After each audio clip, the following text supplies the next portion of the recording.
ప్రముఖ సినీ నటుడు రఘుబాబు తెలుసుగా, చాలా కామెడీ దాంట్లో చేశాడు, విలన్‌గా చేశాడు. తర్వాత చాలా మంచి యాక్టర్ అనేది కూడా తెలుసు. ఈయన ఇప్పుడు రఘుబాబు, సినీ నటుడు రఘుబాబు జగన్ పాలన గురించి మాట్లాడుతూ ఎక్స్ట్రార్డినరీగా ఉంది జగన్మోహన్ రెడ్డి గారి పాలన. అంతే మా ఇంట్లో పని ఆయన ఏం మాట్లాడారో కూడా చూస్తాం. మా ఇంట్లో పని వారి జీవితాలే అందుకు సాక్ష్యం కూడా. ప్రస్తుతం నేను రాజకీయాల్లో లేను, నాకు ఏ పార్టీతోనూ సంబంధం లేవు. నేను గమనించిన విషయాలు కొన్ని ప్రజల ముందు ఉంచుతాను, చెప్తున్నాను అంతే అంటూ ప్రముఖ సినీ నటుడు రఘుబాబు వెల్లడించారు. తెలుగు నేలకు తేజస్సు వచ్చిందంటున్నారు ప్రముఖ సినీ నటుడు రఘుబాబు. జగన్ ప్రభుత్వ పరిపాలన గురించి సింపుల్గా చెప్పాలంటే ఎక్స్ట్రాడినరీ, అంతే, అంతకు మించి చెప్పడానికి మరో మాట నా దగ్గర లేదు అంటూ కుండబద్దలు కొట్టేశారు ఆయన. తాను ప్రస్తుతం రాజకీయాల్లో లేనని, ఏ పార్టీతోనూ ఎటువంటి సంబంధాలు లేవని, ఏ అవసరం కోసమైనా అబద్ధాలు చెప్పాల్సిన అవసరం తనకు లేదంటూ ఆయన తన సొంత ఊర్లోని తన ఇంట్లో పనిచేసే పనివారి జీవితాల్లో వచ్చిన మార్పే ప్రస్తుత పాలనకు నిదర్శనం అన్నారు ఈయన. ఆయన కొన్ని విషయాలు పంచుకున్నాడు, అవి చూద్దాం. అనూహ్యమైన పాలన ఇది. నిజంగా జగన్ పరిపాలన ఈ స్థాయిలో ఉంటుందని గత ఎన్నికల ముందు నేను ఏమాత్రం ఊహించలేదు. ఈ రకమైన అద్భుతమైన మార్పుల్ని నేను ముందుగా ఊహించలేదని నిజం చెప్పాడు. రాష్ట్రంలో ఊహించలేదనేది నిజం.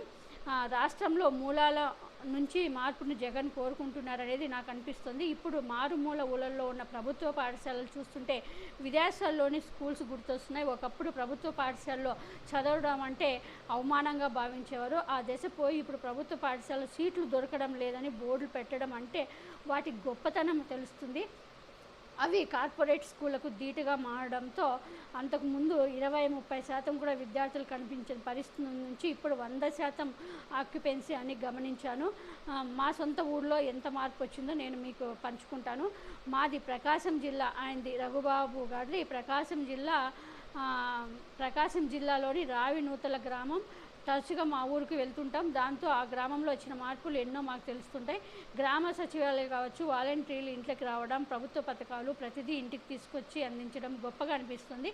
అక్కడ మా ఇంట్లో పనిచేసే పని వాళ్ళ పిల్లలు కూడా ప్రభుత్వ పథకాల ప్రయోజనాలను ఉపయోగించుకొని దర్జాగా రాజమండ్రిలోని ఇంజనీరింగ్ కాలేజీలో చదువుకోగలుగుతున్నారు. ఇది మేము ఊహించని మార్పు. మేము వాళ్ళు చేసే పనికి తగ్గ జీతాలు ఇచ్చినా, అడపా అదనంగా ఆర్థిక సాయం చేసినా కూడా వాళ్ళ జీవితాలు సమూలంగా మార్చలేకపోయాం. ఇప్పుడు అమలవుతున్న ప్రభుత్వ పథకాల వల్ల వాళ్ళ జీవితాలు మారిపోతున్నాయి. పిల్లలు బాగా చదువుకోగలగడం వల్ల ఎన్నడూ చూడనంత ఆత్మవిశ్వాసం వారిలో కనిపిస్తుంది. ఇది మాకు చాలా ఆనందాన్ని అందిస్తుంది. ఈ పథకాలు ఇలాగే కొనసాగాలి. ఈ పాలన పేదలకు మరింత కాలం మేలు కలగజేయాలని కోరుకుంటున్నాను అంటూ ప్రముఖ నటుడు రఘుబాబు గారు పంచుకున్నాడు. తన ఊర్లోని అక్కడ మారిన మార్పుల నుంచి, వాళ్ళ ప్రజల మార్పుల గురించి, జగన్మోహన్ రెడ్డి గారి పాలన వల్ల ఎంత మార్పు వచ్చింది, ఎంత బాగుపడ్డారు ప్రజలు అని తన కళ్ళతో చూసిన నిజాల్ని తను ప్రజలకి పంచుకున్నాడు.